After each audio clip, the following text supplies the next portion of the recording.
Welcome to Recovering Evangelicals, a podcast for people who were once very comfortable in the Christian faith until the 21st century intruded and made it very hard to keep on believing. I'm your host, Luke Jansen. And I'm Scott Dyer.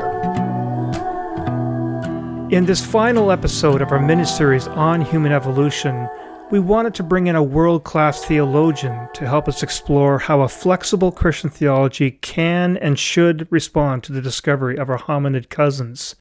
And so we reached out once again to Dr. Douglas Ottati, who's now here in our virtual studio. Doug, so good of you to join us. Welcome. Thanks. It's good to be here. We've introduced Doug in more detail when we had him on back in the middle of March. That was episode number 175. But suffice to say here that Dr. Ottati is on faculty at Davidson College in North Carolina. And we pointed out at that time how a theologian on the conservative side of the theological spectrum said you were probably the most profound of all liberal theologians since Schleiermacher. And your recent textbook on liberal Christian theology, he said that it stands as the most profound restatement of Schleiermacher's liberal Christianity. So, Doug, I was so happy when you accepted our invitation for this episode. Well, I'm very pleased to be here, and I think that was a very nice kind of accolade to give me about the best one since Schleiermacher or something like that. That's a long history, and there are very, very fine contributors there, and I'm happy to be someone who participates in that line. I'm not sure that I really live up to quite that billing. Well, we were quite pleased with how you did last time. Okay, let's dive in. We don't have a lot of time. Doug, no one is going to deny that Christian theology rests on the Bible. Some people will say the Bible is the only thing that it rests on, and of course I'm referring to the Sola Scriptura crowd here. But none of the biblical authors, church fathers, or Christian thinkers before the 19th century knew anything about our hominid ancestors or the slow and gradual process of biological evolution or time periods spanning billions of years.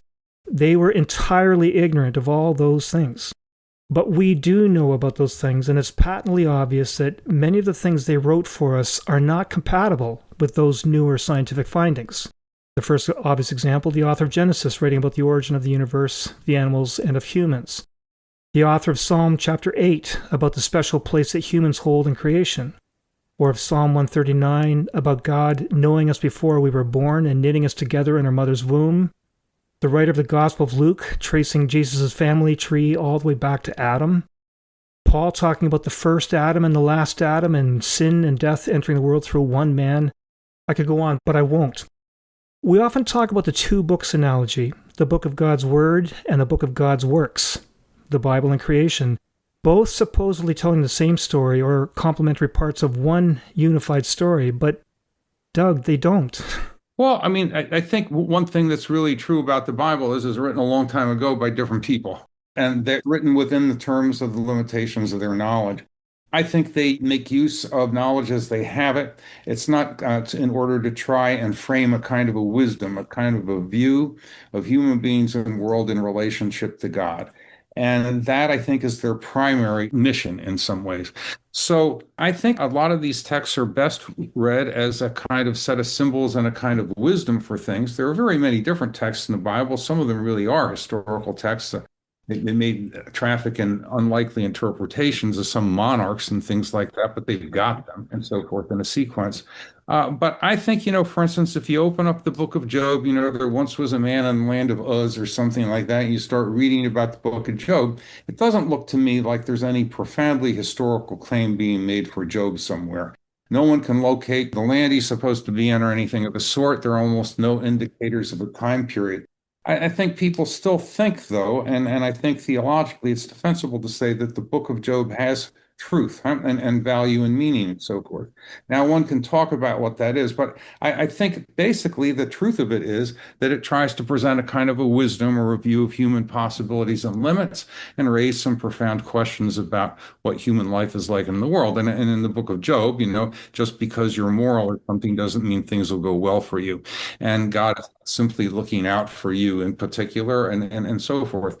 So those are important things out of the book of Job. I think with respect to things like Genesis 1, Genesis 2, we have in the form of origin stories, pictures of a world and pictures of human beings in a world.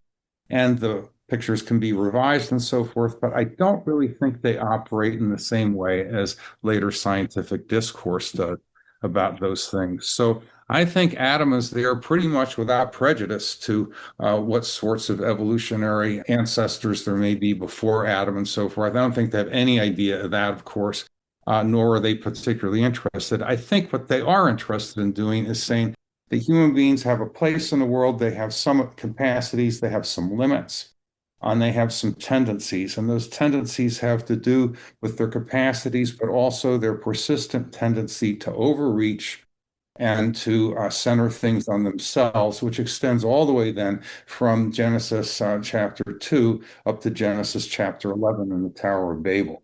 So that kind of thing I think is important. Along the way, they're going to talk about all sorts of important things. There's going to be Lamech. He's going to be like the Tony Soprano of the Old Testament. He's going to go around beating up everyone who touches any of his guys and that sort of thing. But his place there, I think, is to point out he's part of a cycle of violence that envelops the earth, and people become increasingly violent. That's the way the biblical materials lead up to the flood story. So that is a kind of statement about human tendencies. People tend to overstep boundaries and to do lousy things, and they keep doing them, even when you give them other opportunities. Even when you finally locate Noah, who's supposed to be a pretty good guy, the next thing you know, they all go to the east to the plain of Shinar, and they build a tower into the heavens and try to be like God again, which was the problem in Genesis 3. So I think the idea that human beings overreach, that they're unsatisfied in some respects with being simply human, and that when they overreach, they do things that lead to bad consequences for themselves and others. That's a big idea there. I don't think there's any real point in trying to locate the ark. I don't think there's any real point in trying to locate Adam somewhere. Could you try and locate Lamech? I mean, no one tries to locate Lamech, I think, because they're pretty clear that Lamech is still with you. I mean, you don't have to dig Lamech up. You can just meet him down the street. And you can talk about him in world politics and things of that sort.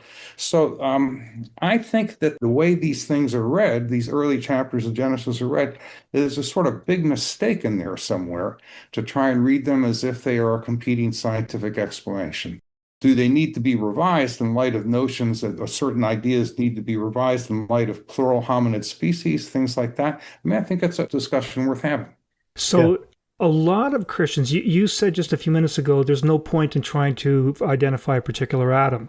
Right. But that having been said, a lot of Christians feel a need to do so. They need to have this idea of a federal head, one person who represents all of us, and then a lot of theology tied into that federal head. Well, a lot of that theology, again, I think is largely symbolic. So if we talk about, a first Adam, a second Adam, and things like that, like you have in Romans 5, the implication in the genealogy in Luke is similar, that you can trace Jesus' genealogy all the way back to Adam. I think what's going on in these things is that with Jesus, you get a new possibility, huh? And a new possibility for everyone, a kind of universal new possibility. And that corresponds to a kind of universal screw up early on that they think continues, part of human behavior. And so I think that's a portrait of the relationship between grace and human tendencies and things of that sort. I don't really think it makes that much difference whether there is a historical Adam at that point. I think what the big thing is that Jesus Christ represents a new possibility for all of humanity, and that's by grace. And then one can talk about what that possibility would be. As far as Adam goes, I mean, with this sort of stuff, he messes things up, but he doesn't, in terms of the biblical text, he's not a profound actor at that point. He simply gets a piece of fruit from his wife and eats it and says nothing. But the profound actor there is Cain. And so when you go to First John, the first letter of John, it's going to say, don't go the way of Cain, go this other way. So I think what's being portrayed early on there is, in a sense, the way of Cain, if you want to put it that way. And it contrasts with the way of Christ. The way of Christ also is one that brings grace and a new possibility to live in another way, to have a different relationship to self, others, and God, and things like that. There's been a tendency in some Christian circles, and some of them traditional ones and other ones, to try and construct one seamless narrative, I think, from Adam all the way up through Jesus. I think that's largely inspired by New Testament ideas, that Jesus is Redeemer, and you get kind of like a second chance or a remake or a renovation. And I think you see that in Paul on first and second Adam, and you see that also in something like Luke. I think it's the one in Matthew is a little different than that, because I think there what happens is the big emphasis is that Jesus fulfills the covenant with Abraham. And that's why it only goes back to there. So these are kind of theological genealogies. I think that this kind of picture of one narrative like that has worked well in some instances. For example, when you had abolitionists talk about everyone having one parent, right? That would help with the question of abolition, and that was used by a number of people. I think biblically there are some problems with trying to do this. And I mean, and one of the problems is that Genesis itself doesn't appear to be a seamless narrative.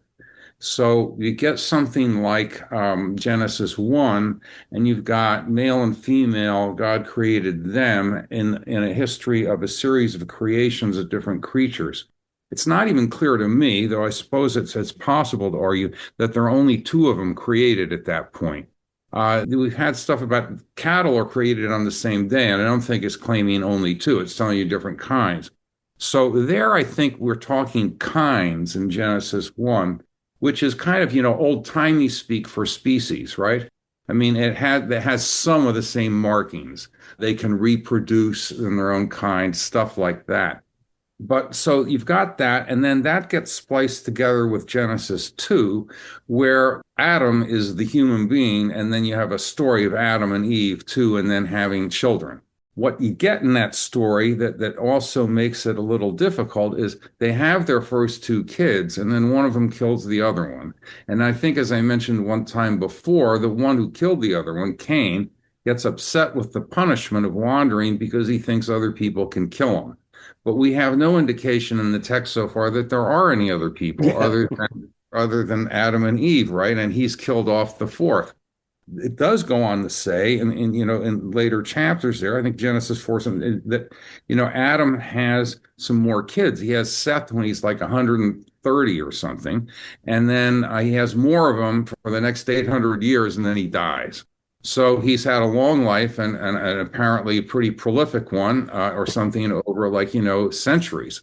But none of those seem to be around for the Cain part, right? I mean, so I think the narrative has these glitches in it, and I don't think they're glitches because someone got it wrong. I think it's because they're splicing together materials here.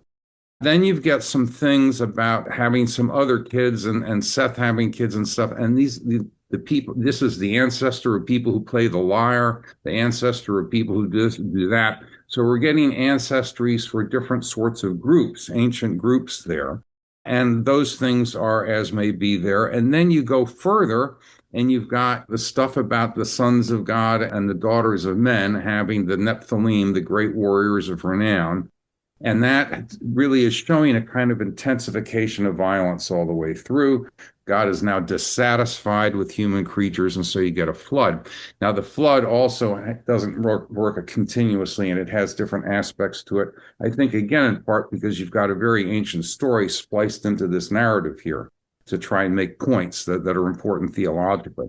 And then you get Noah, and Noah's supposed to be a good guy, not just a neutral guy, but even within a couple of generations, all the people of Earth go east of the plain of Shinar and they try and build the Tower of Babel. And you've got a tendency there in that story to say all are speaking the same language because they're going to get their languages confused.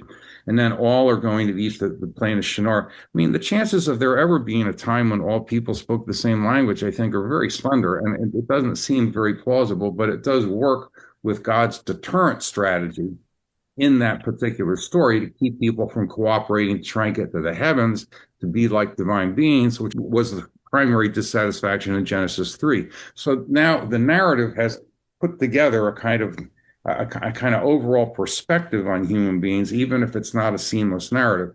And the overall perspective, I think, is that people are good creatures with distinctive capabilities. Those start out to be primarily agricultural, and then they go into all this violent stuff and great warriors are renowned, which is a bad thing, unlike the old John Wayne films. God does not think it's a good idea. And so that ends up being spliced in there. And they also are creatures not only with distinctive capabilities, but with a kind of persistent flaw. And the persistent flaw is they want to be something other than they are. They want to center everything on themselves. They want to make big claims to themselves from Genesis 3 all the way to building a tower into the heaven. And this brings with it bad consequences. So they continually overstep boundaries and have a difficulty. And God has real trouble trying to contain this in Genesis 3 to 11 and so forth. And finally, you get then the strategy of a covenant, and you start with Abraham. So I think that story, which is a great story, right? And I think it's been used well by some more conservative Christians at points to be abolitionists and things of that sort. What are some of the big things? It wants to say that human beings have a kind of a nature and a set of tendencies. They have distinctive capabilities, they have a flaw, and are in need of some kind of habilitation. And it's difficult to know how to do that. God has trouble doing that. Well, at first, what we're going to do is put a mark on Cain. It doesn't really work. It spirals out of control. Then we're going to try to flood them all out and start again. Doesn't really work, comes back again. So you have this kind of persistent flaw. You just can't get rid of it. And that's how you get then finally the strategy of a covenant. And the covenant is different because it really doesn't depend for its efficacy on the value or the goodness of people. It just gets chosen. So that's, I think, what's going on there. And I think Paul finds that a very attractive narrative to say what he wants to say with respect to grace and salvation. And I think he works very, very well with it. He does, I think he has no doubt, but that this is a historical narrative. I can't know that for a fact. And he's likely to put a lot of symbolic things in there at the same time.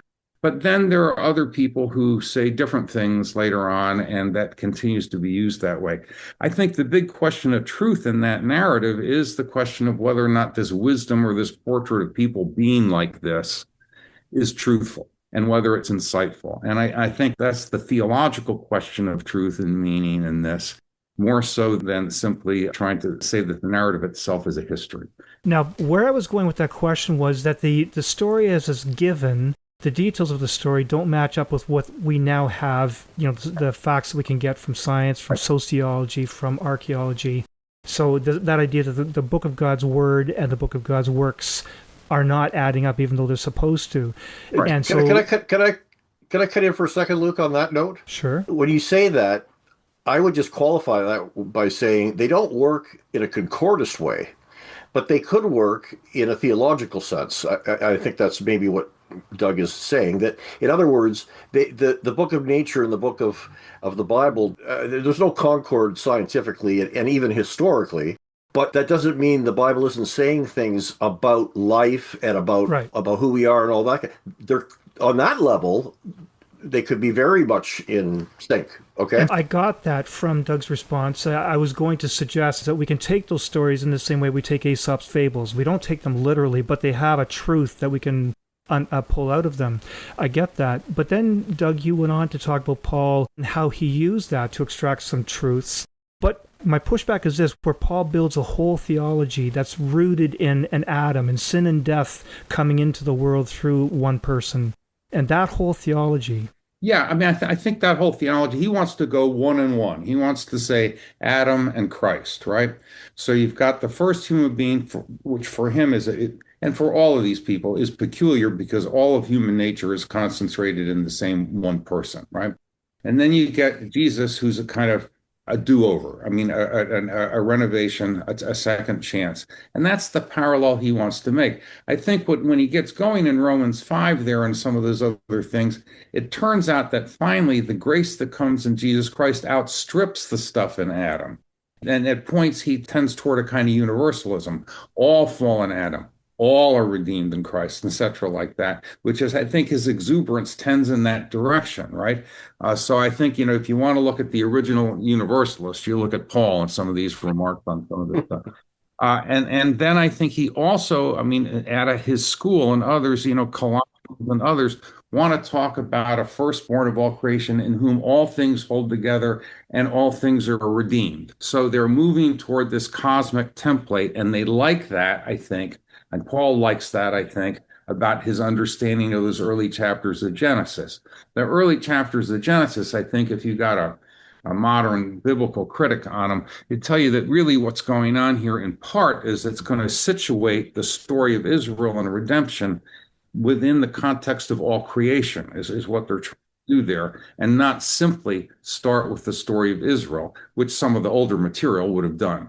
So they've expanded the sort of backdrop for the story. Yeah, and so I mean, I think if someone takes it literally, it comes in with one person and it goes out with one person, then you've got a problem. I actually think Adam, as federal head of race and all that kind of stuff, turns out to be a very peculiar person. I mean, it turns out to be the sum total of all human nature. And I think if you read it that way, then the theological wisdom is amenable to different sorts of things. Clearly, if you say that people come from more than one family tree, right, or something like that, and you can't trace it back, that's different than what's in Genesis. I mean, there's no question about that. But I don't think the thing in Genesis was ever meant to be taken quite that way, right? I mean, as a kind of alternative science, I think what it really is, finally, is a wisdom. So yeah, I'm okay with Aesop's fables. I mean, I prefer stuff like the Book of Job or something like that. But yeah, I think if you ask, like, how is the Book of Job true, if it is true or meaningful, it's not because it's historically reconstructible. It's for another reason. And I think when Paul uses it with respect to Jesus, who is a figure who's somewhat historically reconstructible, not everything about him in the New Testament is going to be there. But now he's going to make the point about redemption in a way in relationship to this wisdom, as it were, is what I think is going on. But Okay. Yeah. Okay, so if it's okay, I'd like to move to the second point. Polling agencies like Pew have at regular intervals gone out and assessed the beliefs and values of people. And the most recent poll from Pew, just from the past year or so, shows that Christians are getting more comfortable with biological evolution. Adherence to that idea in the entire group of Christians, Protestants, Catholics, Orthodox, and Mormons together, 78% of them say they accept evolution. Adherence in subgroups of Christians might be higher or lower than that, but even for evangelicals as a group, the level is 71%. And so more and more Christians are finding it possible to modify their theology by saying that God used the process of biological evolution to create everything. And Scott and I have done that ourselves frequently in this podcast. And the three of us can talk about how that can be done and how it's happening more frequently in Christian circles, but maybe we're doing that so easily because we don't understand the process of biological evolution well enough. And I'm including myself in that category until I begin to think it through a little bit more. Maybe we don't understand it well enough, or maybe we're in denial. Some other people, cognitive dissonance. Because evolution is supposed to be a random process. And yet we say God used biological evolution to guide the outcome. And I don't think we can have our cake and eat it too. And then we can't help lapsing into intelligent design language, and I've since realized how utterly flawed that idea is. So maybe we need to rethink how the random nature of evolution fits in with the intentional and active act of creation. And on that, here's the final point I'll make. Getting back to that Pew Research study from last year, after asking Christians whether they accepted evolution or not, if respondents said yes, that they accepted the idea of evolution, Pew then asked them if God guided that evolution or played no role at all in evolution. And across the board, 15% of Christians in general chose the latter option, that God played no role at all. It was an entirely random process. And again, that number will vary up and down when you look at specific subgroups of Christians. It was well into the 20% range for mainline Protestants and Catholics and Orthodox Christians, but as low as 8% for Mormons and 6% for evangelicals in general. So still in the most resistant group at 6%. So Doug, for those who want to say that God used evolution in his creative acts, what do we do about that inherent random nature of the evolutionary process? Can we still talk about God having preordained plans for humanity? Well, when evolution first became an issue, a number of theologians responded in a variety of different ways, right? Some of them thought they had to reject it entirely because they didn't think it was the same thing the Bible was saying. And then another group was perfectly willing to start talking about mediated activity of God in and through second causes. And the second causes would include biology and would include, geology and things of that sort. I think much of Christian tradition really wants to claim, and very early on, I mean, and classically, that when God acts in the world, God doesn't bust into stuff.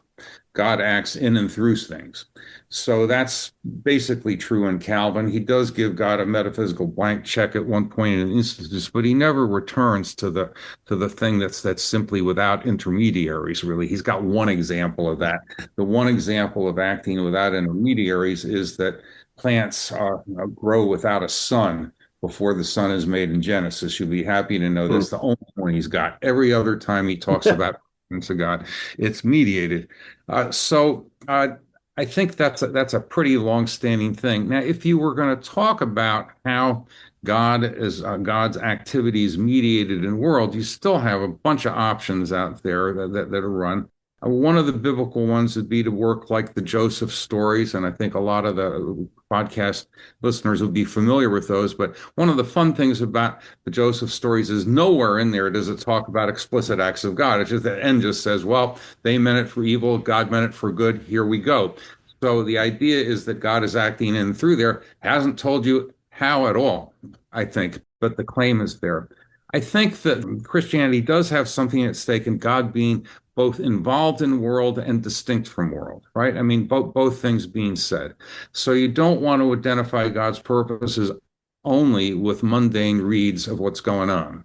And on the other hand, you don't want to divorce God's purposes from mundane reads of what's going on. And of course, one of your big problems in life is how good are your reads? How often do they change? Are they flawed? How much do you know? All that kind of stuff that hangs in the balance.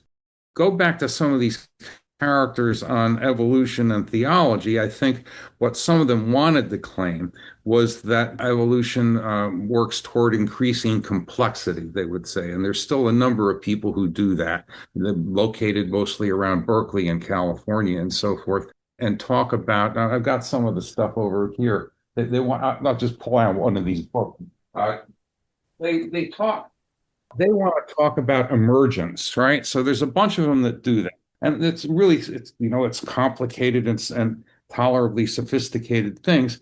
I think the basic point of emergence in one level is simply that stuff happens that is new, right? I mean, that's what they want to say. So they want to say something like one of them, an Italian, was claiming that once you have H2O, you have water, and okay, that's hydrogen and it's oxygen, but what you've got now is something different than you had before. And so, in that sense, it's a new thing. It's a recombination to be something else.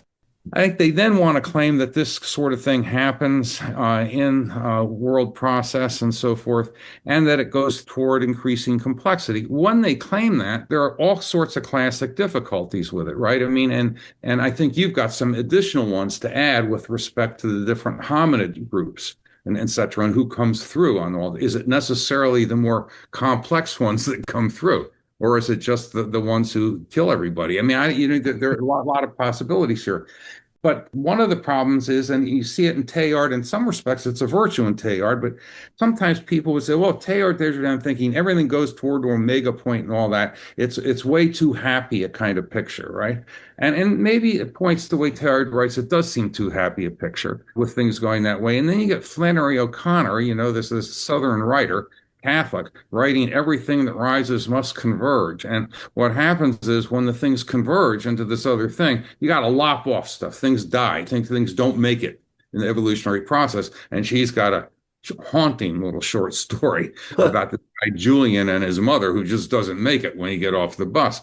So I think from her point of view, there's plenty of room for tough stuff in there. I'm not sure what to do with this stuff about the evolutionary things. Is there a process and do things move? Sure. Sometimes do things get more complex? Yeah. Do they always get more complex? I'm not so sure about that.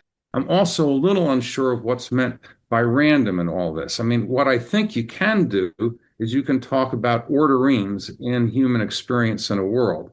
They're not necessarily universal and they can shift over time, but you can have some stabilities and orderings at different points. And those things can be thought of as sustaining or threatening or things that you need to adjust to or not. And I think some of those orderings, I don't know, if you have a star or something like that, there has to be an equilibrium between the core and what's going on here. If you burn up all the fuel, it implodes and explodes. But for some period of time in there, you got a star and it's holding steady. I think you could say the same thing about some aspects of life in the world. You've got them for a time, and then things can degenerate and change, and that would mean that there are differences. I'm unsure that evolution is simply moving toward, omega point. I'm unsure that evolution necessarily means that things get better or worse. I think what it does mean is you've got a way of talking about nature having a history. You've got a way of talking about people having to understand themselves within that longer history. And I think the big thing that'll happen there finally, and it won't simply be evolution, is that people have a place and a time, but that's not necessarily all time at all. And in fact, it looks very much as if it's not all time, even close, right? However many billions of years before they show up, they're there for a while. Are they going to be there for the end? It seems entirely unlikely that they would be in these timeframes. So I think that people have tried to make it fit easily. I don't think it fits so easily.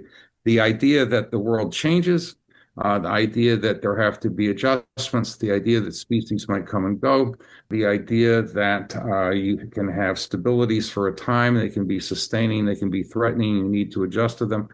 Those sorts of things, I think, are not so difficult to integrate. But to come up with a theology where I can simply say, look, I can read it off evolution, and that's what God is up to. I think that's a pretty big step and a pretty big leap, really.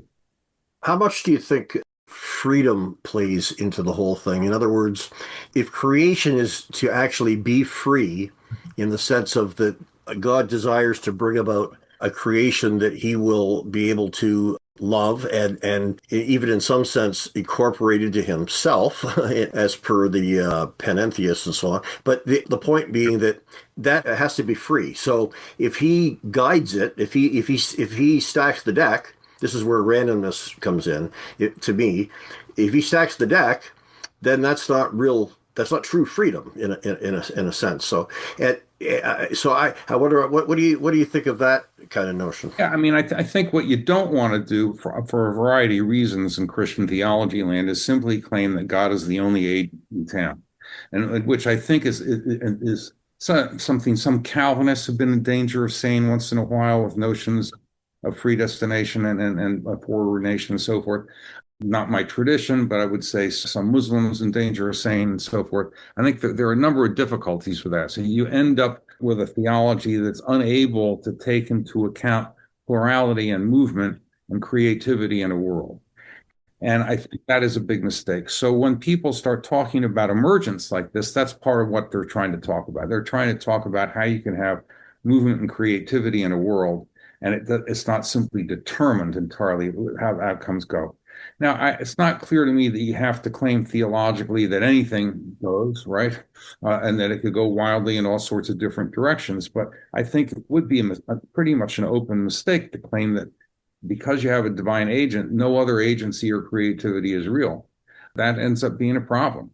There are some very traditional theologies that try to take into account of that somewhat. They do it mostly with respect to human freedom, right? They want you to make a decision, and the decision you make determines where you go. Now, that's an interesting move, right? That's a hell of a lot of freedom if you think about it. And it may not be all that much grace, but it's just another matter. But so I don't think that some of the traditional theologies are against there being some kind of play, right, in a universe of agents and forces. And I think the emergence people are trying to get at that. And I think that evolutionary ideas have been helpful to try and loosen things up and to talk about dynamism there. I get nervous when people start telling me they know exactly what's going on and they know it in detail and they know what God's purposes are. And I find that more difficult. Ballpark it. Yeah, ballpark it. I think it's okay, right? I mean, yeah. Are there things like sustaining orderings in the cosmos that are good for at least good to some extent and degree and significant degree for some creatures? I mean, I think the answer to that's clearly yes. Otherwise, we're not hanging around here being able to do things. So I think we do get benefits. I think that works out. Does that mean that everything God does simply supports the free creativity of God's creatures? Well, that seems like a step way too far to me. Again, we could just go back to Flannery O'Connor. I think she can put the end to that. That seems too far. So I think it's important to talk about some notions and inklings of things. You can talk about how they work with notions of God. I think it's also important to say there's a fair amount that you don't know. And it would seem from the early chapters of Genesis, a fair amount that God doesn't know either. You know what I mean? Yeah. It's quite shocking. And I know that this will be written off by the Calvinists and so on. Well, even more than just the Calvinists, but it'll be written off as anthropomorphism and so on. But I don't think it could be so easily written off. I mean, God seems to be generally shocked. He's frustrated. This creation is violent. It's not carrying out the purposes that he would like. And then you have the flood, let's just start over. I mean, what do you do with all that? Right. God repents of having made people. Yeah. Thought it would work out better than it has. Right. Let me say this. Years ago, my first teaching job ever was at a place called King's College in Wilkes-Barre, Pennsylvania. So they've got the Susquehanna River there. Occasionally it floods, and that they redid the whole campus when that happened. They had barrier-free, so they had a number of differently abled students there, which is one of the very interesting things about it. But it's a Roman Catholic school, Holy Cross Fathers, so they're related to Notre Dame and to Stonehill in Boston and stuff like that. So a lot of people teaching there were priests, by and large, wonderful people and interesting to be with. Now, that meant I had some classes, and I had some night classes, mostly Roman Catholic students from the area, many of them of Polish American heritage. So if you go to the Polish American Club, you get a beer for a nickel or something, and Bobby Benton is doing everything on the jukebox, from the polka to contemporary music. And it was very interesting, all very nice people. Now, I had to teach them a Bible course. So they read through, they read some stuff in Genesis, and the questions just come out a mile a minute, right? Yeah. Because most of these kids, and they're bright kids, and they're doing well, they've been taught in their catechetical training is a little bit more abstract than Protestant catechetical training tends to be, right? So they learn that God is omnipotent, omniscient, all this sort of stuff. And now they things like, well, I thought, people were going to be pretty good, but I repent, let's get rid of them and start over. And they find that disturbing. And, they ought to. So they haven't really been trained in the narrative stuff in Scripture like that. Now, it is possible to take all that narrative stuff and say, well, it's just anthropomorphic stuff, and there he goes. But, you could say something more than that. You could say, well, look, maybe it's anthropomorphic, but the narrative itself doesn't seem to have a lot invested in everything simply being determined. It does have some kind of interactive dimensions to it. Now you could say just write that off because that has to do with agents, but I don't think I would do that too quickly. They are not betting the ranch on God having one plan. And I don't understand why we should all of a sudden. When I first converted, one of the most shocking things for me, well, of course, was actually reading the Bible itself. I found that very shocking. No, really, I did find it very shocking in a lot of ways. But particularly the story of Abraham's negotiating with God over the destruction of Sodom and Gomorrah, like that just blew me away. Right. They're negotiating, and I'm thinking that every time Abraham says, "Well, what if there's 50? And what if there?" I'm thinking the next verse is going to be, "And God slew Abraham for being so insolent," and in fact that's not what happens, and so that isn't what happens at all. No. Right. No, I think that's right. I'm sure, Doug, you're familiar with process theology and open theology, being God evolving through the process of humans existing, that sort of thing. Yeah. We did a deep dive into open theology and process theology in episode 90. I think there are a lot of good things to be said about process theology and those directions and things. And one of the big things is this, that they're willing to talk about divine influence without making that the only agency and the only power operating in all things all the time. So I think that goes very well. And I think they're wise to do that. I think they're also wise to talk about a panentheism. These things are enveloped in God, etc. like that. I think that all works out. Most of the time, when I end up having problems with process theologians, is at the point where they start saying things like, "God infallibly supports the free creativity of creatures," and I think, well, not in the book of Job, and not in Philadelphia, and not almost in any place I know. So I find that a step too far. But I think this is a great tradition of reflection there, and it's been very, very helpful. Okay, I'd like to move to the third question, Doug.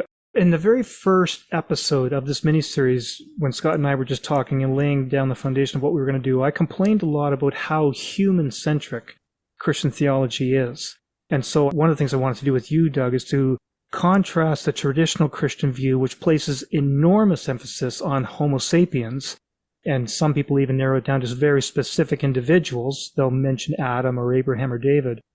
Contrast that with a possible revised modern Christian view that brings in more ancient humans, ancient hominid ancestors, our genetic cousins, that sort of thing. Just to remind the listeners, we heard from Gareth Roberts, for example, about how it's impossible to identify a specific individual as the first human in the same way that you can't identify a specific individual as the first one to speak English. Can't answer that question, and for the same reason we can't identify the first human. We also talked a lot about some of these hominids, especially there's 4 species in particular, Neanderthals, Denisovans, Floresiensis, and Juliensis. These are the 4 that we were interacting with when we were wandering around through Asia and Europe, interbreeding with them. And, well, one in particular, Neanderthal, shows a lot of potential for intelligence and even possibly a religiosity. You know, it seemed to be aware of an afterlife. It buried its dead. Seemed to show compassion. There's other reasons, created deities. So maybe it was on a similar spiritual journey that Homo sapiens was on. And can we talk about that? That's the point that I'm coming to. Can Christianity tolerate the idea of other hominids in our theology? What are your thoughts, Doug? Well, I think it better. And not only that, the best I can tell when I read some things, it's not entirely clear that elephants don't have ritual things at the point that so I'm not even sure we have to speak only of hominids at this point on that stuff. And then, of course, if you go into questions of, astrobiology or, possibility of life elsewhere and all that sort of stuff, we're gonna multiply the possibilities exponentially. So I think you need to be able to do that. I think that a number of the pictures of redemption in the New Testament, what we say, like, in him all things are reconciled to God, all things is tapanta in the Greek, and it really is a collective of a thing, and the expressions there. And those press toward a kind of cosmic picture of things in ways. Now, that cosmic picture, when they talk about all things that way, depends a little bit on some developments that are more recent than the book of Genesis. But the book of Genesis also wants to talk about a template with a whole creation. And the creation has a bunch of different stuff. And then the Psalms do too. So they can work stars in there and things like that. And they know the stars are pretty far away. And they know when you look out to the nighttime sky, you're kind of dwarfed. And nevertheless, you're supposed to have some significance in relationship to God. What's up? That's an interesting enough thing to work. I try to get my students to do that sometimes. I say they could take their favorite libation, which of course in North Carolina for undergraduates is going to, unless they're juniors and seniors, they're not going to be able to have a drink out there. But I'd like them to sit out and look at the nighttime sky and just ask themselves, what's up? How far are these things away? Do we know whether the stars are still there that you're looking at? Well, we really don't. It's older light, and that's even just with the naked eye. And then here we are in a somewhat unfashionable a corner of one particular galaxy out of billions of them, and we could say, well, we're in North Carolina. My goodness, what on earth is that? So I think that kind of dwarfing thing is important. Then you want to turn around and say, well, does that mean that everything that you and I do is insignificant then? Is there any sort of point? And I think you don't want to quite say that either. So I think those things are worthwhile. In terms of the hominid species, I think that the sweeping notions of redemption ought to be able to take that into account. I think personally, I think they ought to be able to take into account all creatures. So I don't want to have a portrait of redemption that simply is hominid centric, even, I mean, Right. so I think that would be of some importance. And then it would be really important. I mean, last time I read some of these characters on, different sorts of great apes and other apes and so forth, and there's a fair amount of overlap there with what people are up to, I mean, and so forth. And then you start reading other people, and they want to claim that a number of different creatures and animals reason, they feel pain, all that sort of stuff. I think it's be way premature to close the books and say this is only about human beings or Homo sapiens. Right. On that point, when Jesus was talking to Nicodemus, and he says, "For God so loved the world," we know, first of all, that Jesus and Nicodemus were both Jews, and they might have been speaking Aramaic, but the text that we're given is in Greek. And in Greek, Jesus says, "For God so loved the cosmos," Awesome. the universe. He didn't say, "For God so loved anthropos," which is people. God loved the cosmos. Am I putting too much on that? No, I don't think you are. One question is an exegetical question, right? I mean, and exegetically, in fact, that is the word. And in fact, the people who use that word would know that that's not reducible to human beings. So I think you're in pretty safe grounds there.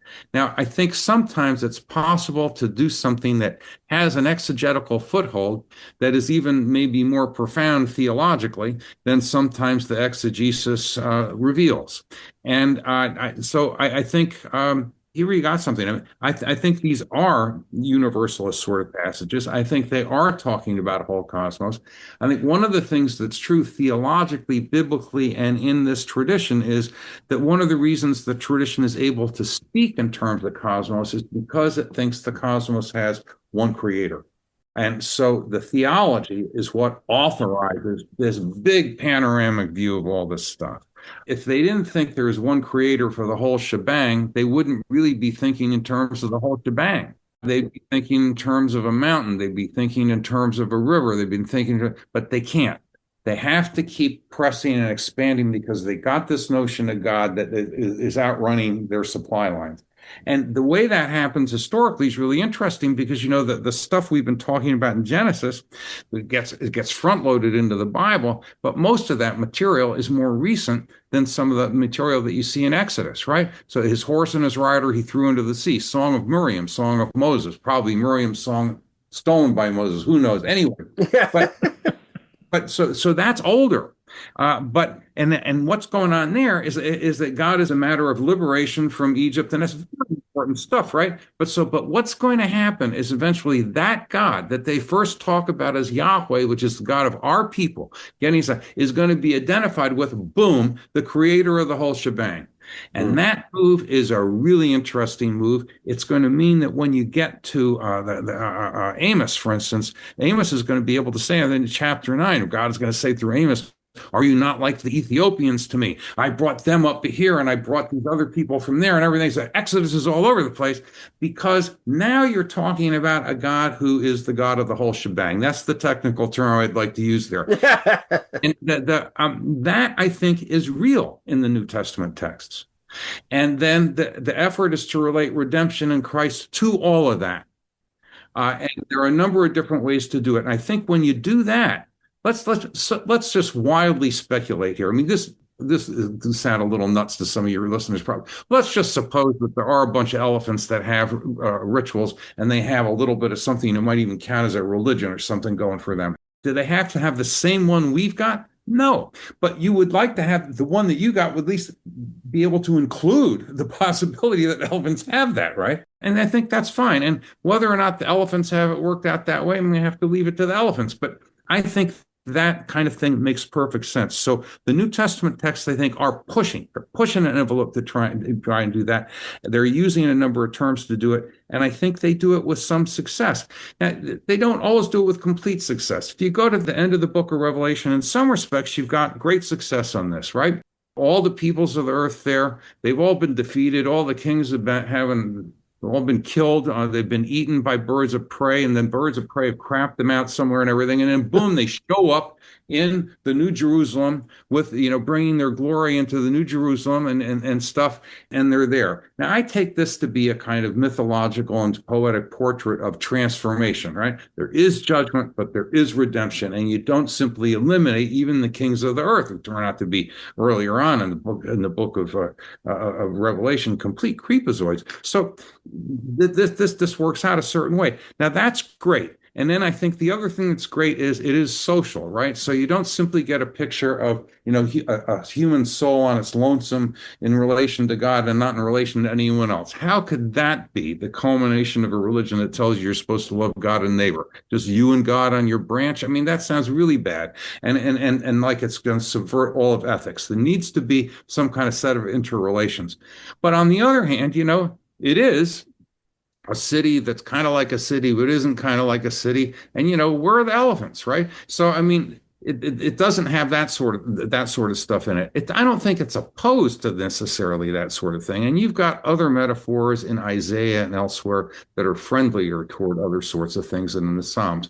But I think you've got a tradition here that is working with an awful lot of different metaphors and ideas to try and expand the notion of redemption to be inclusive of the entire cosmos in a meaningful way.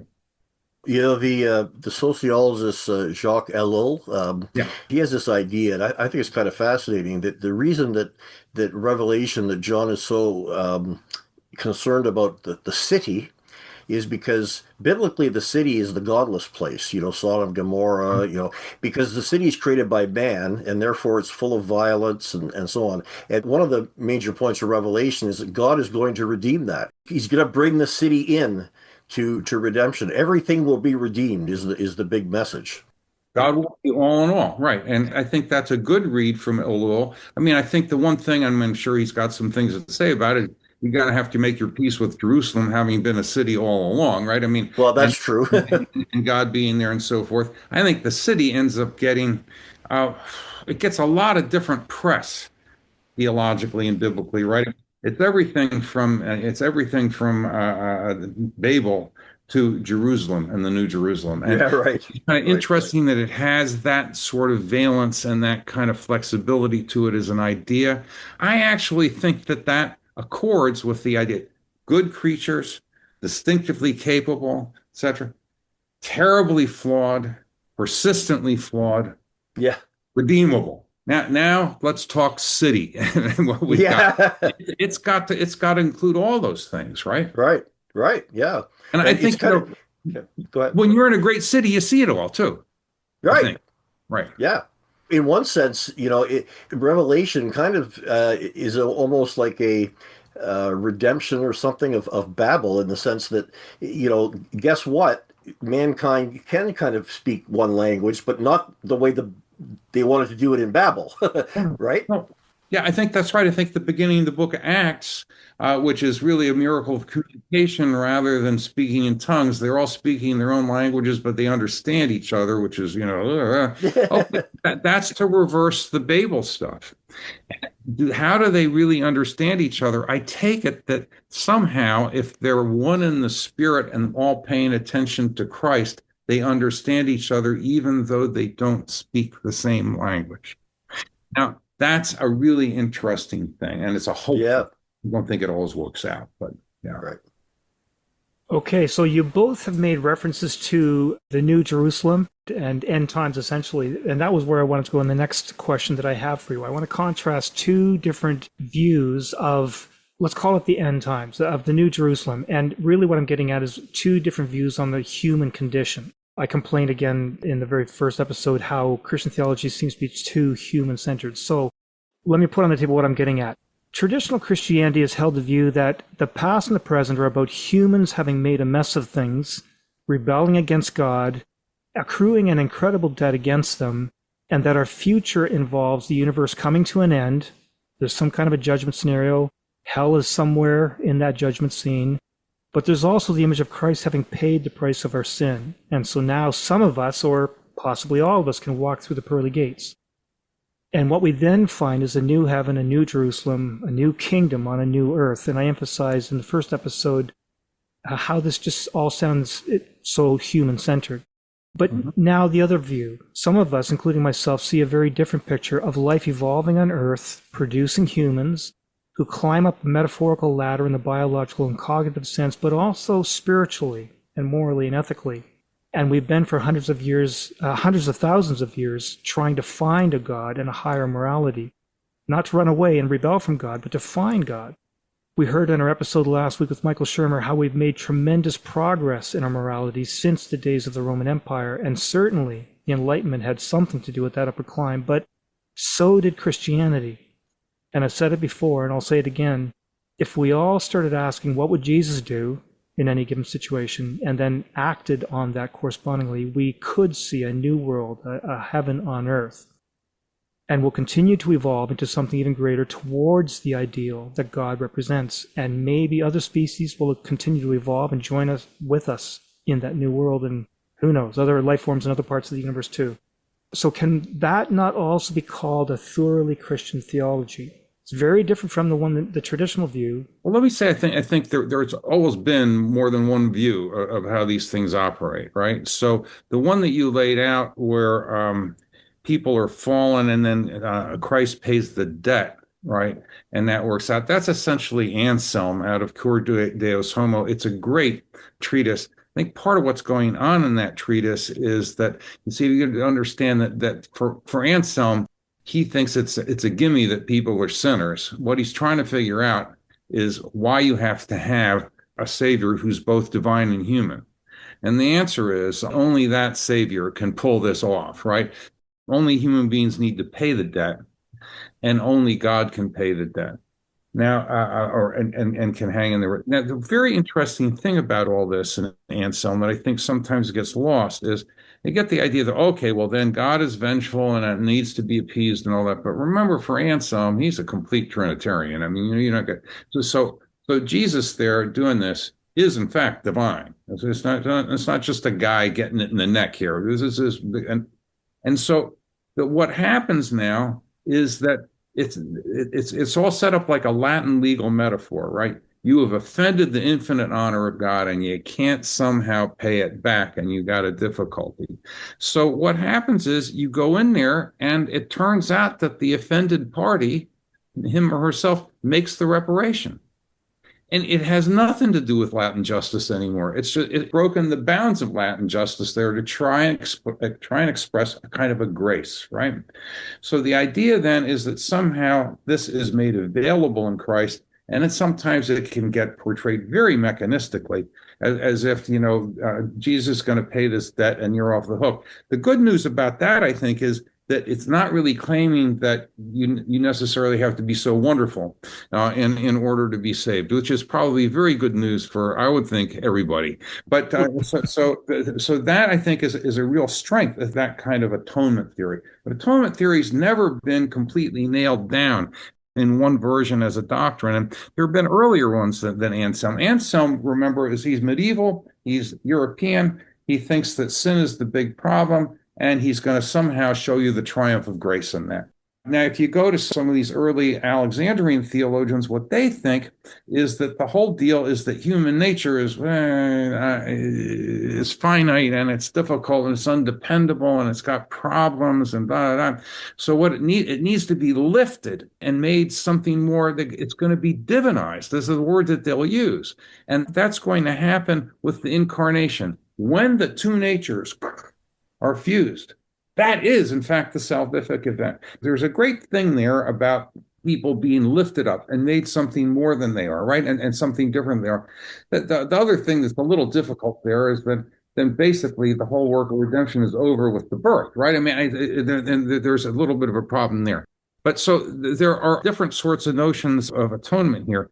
The idea that humans could be moving toward a kind of greater, spirituality, morality, etc., like that, is one that a number of people have used. There's things like that in Irenaeus, and it generally goes with a kind of divinization view, but spread out over time. So that's also there. I think a lot of American Protestantism has wanted to stick strictly with Jesus saves you, buddy, and you need to recognize that, and that's it. And then they tend to think that they can use Anselm to do that, and I'm not so sure that it works out as seamlessly as they would like that way. But yeah, so I think that's an entirely possible view. Each one of these views has their own sort of difficulties associated with it. And you had someone on saying that we're a lot more moral than we used to be. And in some respects, I suppose that's true. And on the other hand, there's Gaza, right? I mean, and then there's nuclear weapons. And I'm a citizen of the only nation ever to directly bomb population centers with those weapons. I think, there's the funny thing with people, there's ups and downs. I think they do better on some things and worse on other things. And gee, every time they come up with a technological innovation, you don't know whether to be happy or run for cover. Right. And because it all depends on how it's going to get used by these characters. And that's sort of the story of the modern period in a lot of ways. Wow, we're going to get radio. Okay, great. That means Hitler can do broadcasts. I mean, and so and we're going to get films. Well, he's got filmmakers too. And then we're going to get airplanes. Well, that means everyone can bomb population centers behind front lines, and the Allies do, and everyone does. So this kind of things that it's always kind of, then you take a look at, you pull out your cell phone, and it's enough to scare you to death after you've gone through that, right? I mean, what are going to be the downsides here? Individualism, misinformation, alternative facts. I don't know. Boom. I could be kind of tough. And there's also great advances and helpful things. We're having this conversation over electronically, and look at what it's done for scholarship, able to have these capabilities. So, and for other sorts of investigations. So there's just a lot going on here, I think. And now with the rise of AI, here we are again, right? With I was just listening to some AI experts, and they seem to be the ones most concerned, which is very concerning. Yeah. I think there are ways in which sometimes people make advances. Share them now is not right about everything, but sometimes it's one step back for two steps forward, and a lot of different possibilities here. The human beings are exasperating, I think, and also magnificent, and I think that is part of the point of these theological views. Right. Views of atonement need somehow to take account of all that. The analogy I'm starting to learn, I should really perfect it, but the metaphor or analogy I'm thinking captures what I'm getting at when I talk about humans climbing up that ladder, including the moral and ethical ladder. The analogy is of kids growing up, kids as children and then kids as teenagers. At the teenage stage, they have so much potential, and sometimes teenagers can do the most beautiful things and wonderful and heartwarming and inspirational things. And then they can crash the family car and, make other mistakes and get drunk and party.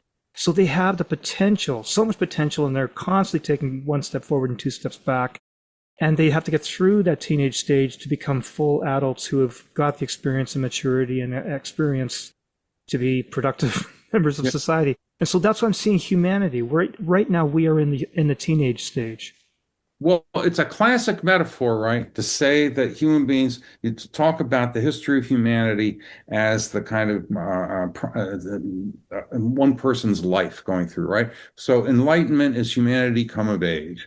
And this means that now you don't have to consult the authorities because you have direct access to moral truths, etc., like that. And that's Immanuel Kant's very famous essay. And so that kind of thing has done a lot. I'm probably not quite as optimistic as you are on that sort of stuff. I mean, I think sometimes, well, yeah, that adolescents are terrible, but wait till you see what the adults do, man. And it can be worse. And in some respects, you just like to get the adolescent back. I mean, look, chasing around after boys and girls, whoever's doing it that way, back and forth, and cracking up a few cars is one thing. But bombing Hiroshima, well, that's that takes real forethought and talent, and so it's the adults that do that. So I you're saying, and I think there's something to it, and I think sometimes communities become more mature. They rarely stay there as long as I would like them to things, and so it's hard for me to figure that out. But I think human tough time with certain perennial questions, and sometimes do better with them and sometimes do worse. Yeah. Okay.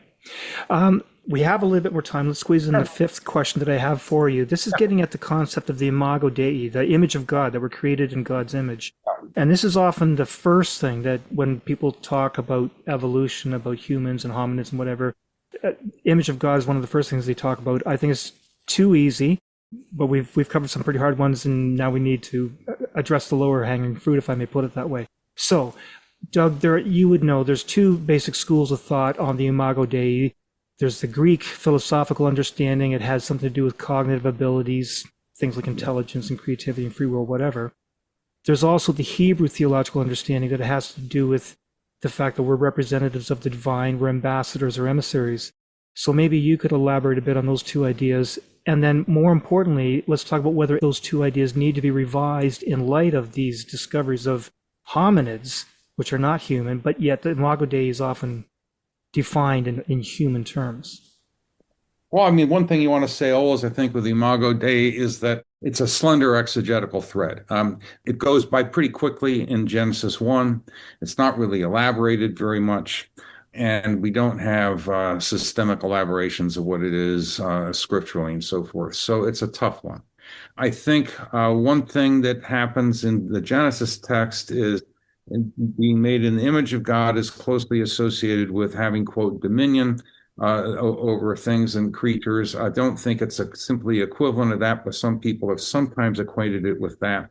That sometimes, I think the dominion part, I think, is basically an agricultural dominion that's being talked about there. And I think that carries over into Genesis 2. Agriculture, remember, is the single greatest technological achievement of the ancient world. I mean, that's the one that brings us to where we are today. And cities are based on that and everything else. So I think that is a kind of a dominion. What does it really mean? Now, some of the Greek things where it's reason, it's some sort of rational capacity. I think there's very little indication in the text there that would be the case. Do people represent God to the rest of creation? And maybe that's an expansion of the dominion motif. I think there's one other that I rather like, which is that image doesn't refer to anything capacity of the human being or power of the human being quite.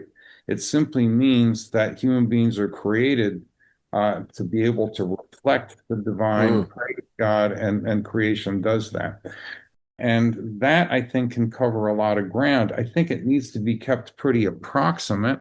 I think the best place to go to for an elaboration of it is really Psalm 148. And it turns out that all creatures praise God. Now, they do it maybe distinctively. So, I'm thinking that some of these birds of prey, we got a lot of them around here in North Carolina, they're way up high.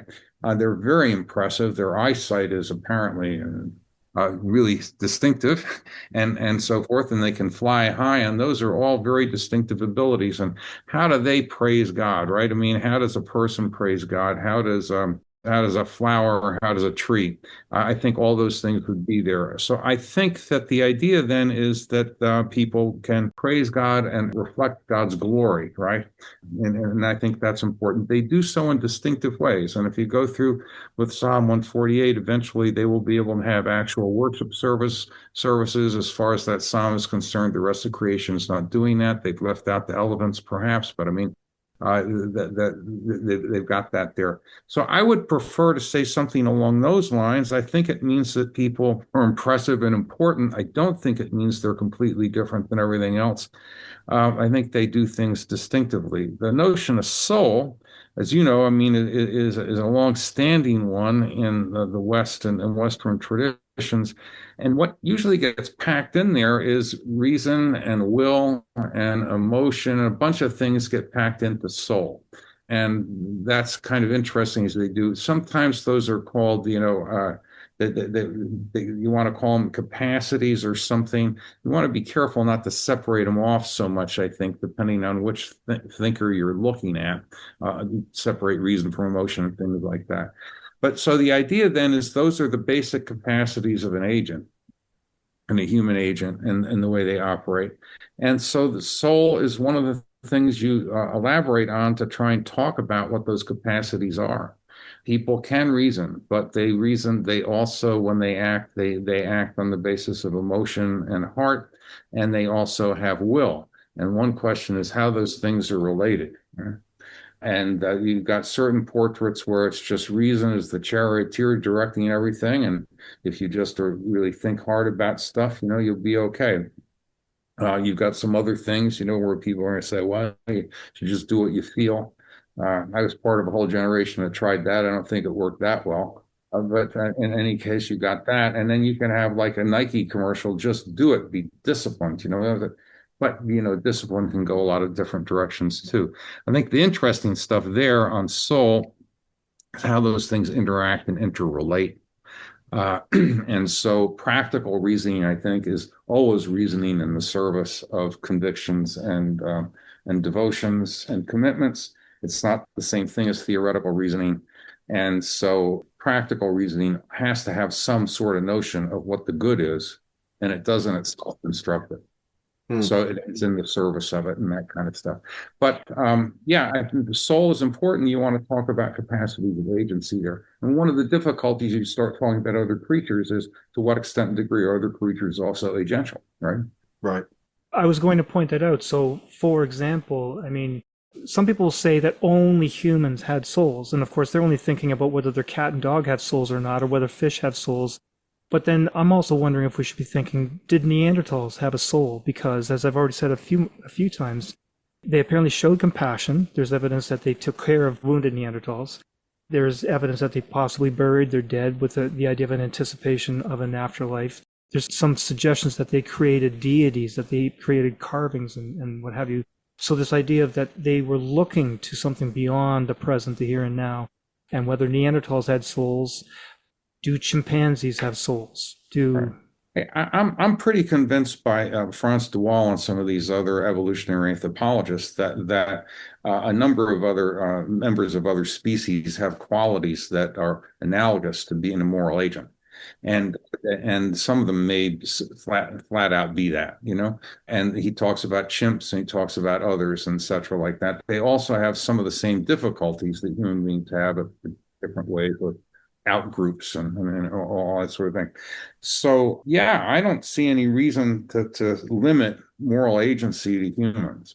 And I don't see any reason, therefore, to limit whatever sort of value or valence is involved in talk about soul, only to humans. And then I also think that I don't know why you would have to claim that only things that have souls are saved, right? And so I think that when these things get used for hard and fast divisions, I think they get misused. They get used to try and explicate, I don't know, capacities and how people work. And those are interesting discussions there. When they try and tell you that that's not what a chimp does, then they're usually out of their depth. I mean, it's not very helpful. It could be, I could see if we really do believe that certain creatures have moral agency, what does that do? Are we going to start putting chimps in jail for, like it raises a whole host of issues, kind of, if you truly believe that. Yeah, I mean, I think usually the way you end up not having to do that is that while they may have these capacities and so forth, they don't generally have sufficient capacities to give you a whole lot of trouble in your society, and so it becomes a point, right? And I think it goes there, but moral agency may have to do with more simply than reward and punishment, and I think at that point it's possible to talk about analogs. Darwin wanted to claim, one, that morality was the big thing that was different between human beings and other species. And at the same time, he wanted to claim that these were differences of degree rather than kind. And I think the smart money is there. The differences are differences of degree rather than kind. And even when you talk about differences in kind usually end up being differences of degree. They can be both at the same time. So I think he's smart on that, and I don't think he's been overturned on that one. Right. Okay, we're out of time. I think we've all agreed, the three of us have agreed, that these scientific findings of these hominids has given us a lot of reason to revisit a lot of Christian theology. And I'm not going to ask you, Doug, in the last 3 minutes to suddenly revise all Christian theology, but maybe if you can give us some advice for us as we try to revise our Christian theology. I think one of the big things that Christian theology has to offer is that human beings do not define everything by a long shot. Human beings are understood in relationship to God and a whole creation, and they are not all of that. So hopefully people will be able to work with some of those ideas to understand that human beings are in that sense decentered. They are not the center of the whole thing. There is a big tendency for people to be anthropocentric and to do that egregiously, but I think finally a theology is going to try and rail against that. Unless you can simply turn God into something, an agent that cares only about human beings, but that everything we've been talking about here in terms of creation and everything else would indicate that there's more going on than that. And I think in part it's the conception of God that makes you think there's more going on than that. So I think the big thing for Christian theologians to do with reference to some of these things is to figure out how not to be egregiously anthropocentric, not to center everything on human beings, and then nevertheless to understand that human beings can have a distinctive place and time, and to try and figure out what that is. And not to worry about it being the only place and time, and not to worry about it being the primary place and time for the whole cosmos or anything ridiculous like that. I think that, you say, well, how long do people live? They live some number of decades or something. So, well, it's kind of short. Yeah, but it's long enough to, do a number of things and have a number of things happen and do different things. How long are people going to be around in the cosmos? Well, maybe not the whole cosmos, maybe not even most of it, but is it a significant period of time? Yeah, I mean, there's a number of things that could happen here, and you've got some time to work those things out. I think if people would be more amenable to trying to be faithful and integral in the place and the time that they have, they would be better off than they are if they try and claim we're the be all and end all, we're the top of the shelf. Right. Okay.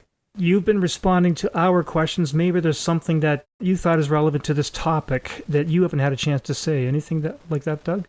Well, the only thing like that might be that there's always been a fair amount of plurality in Christian theology, and Christian theology has, through the centuries at different times and places, almost routinely had to take into account different sorts of insights that are brought to it by cultures and by people who are working technologically, scientifically, and in other ways. So that's not late-breaking news that should happen. Well, it is true that there have been, for a lot of people in the West, or some cultures in the West, there's a little bit of a crisis with stuff in the 19th century, with big ideas that people get, and people get all worried about them and who's going to follow which ideas and so forth. And there are a number of good things to read on that. Lately, people have more options for different ways to orient themselves. But the idea that you have to keep taking into account other things, that's not new. And that's important. And it's a little bit like asking how it takes someone who's going to be a minister in a congregation. And she gets up there every week and she has to work with a Bible. She has to talk to a particular group of people in a particular place and time. And in order to do that, 5 will get you 10. She's going to have to address some of the things these people know or don't know, the ideas they have, the culture they're in, and so forth. It would be silly for her to preach exactly the same sermon on the same text as was preached, I don't know, in Damascus in 150 CE or something like that. There could be all kinds of commonalities and overlaps, but one assumes there are going to be some differences too. And I think Christian theology is like that. And I think Christian churches are like that, really. Doug, it's been absolutely great talking to you. I'm so glad that we did reach out to you and that you did answer the call again. Yeah. It's been great talking to you. Fabulous. Well, I've enjoyed it very much. I think what you guys are doing is really fun. And I actually think theology is really worth thinking about. And it's a fun enterprise, and it's an interesting enterprise. And these sorts of questions make it more so in all of those. And they're important questions for the way people live and the way they understand themselves. For sure. We'll reach out to you again, Doug. Yeah, thank you. Good talking to you. Have a good Okay, day. thank you very much. Okay. Bye-bye. You've been listening to Recovering Evangelicals with your hosts, Luke Jansen and Scott Dyer. Send your comments and suggestions for new episodes to lukejjansen@gmail.com. Join our private discussion group on Facebook by searching for the Recovering Evangelicals podcast group. look for the logo that you always see at your favorite podcast catcher and ask to be let in. Subscribe to lukejjansen.wordpress.com if you want to get advanced releases and group posts, or browse through our archive for a full listing of all our previous episodes. And please help the podcast by sharing with a friend and leaving a review at your favorite podcast catcher.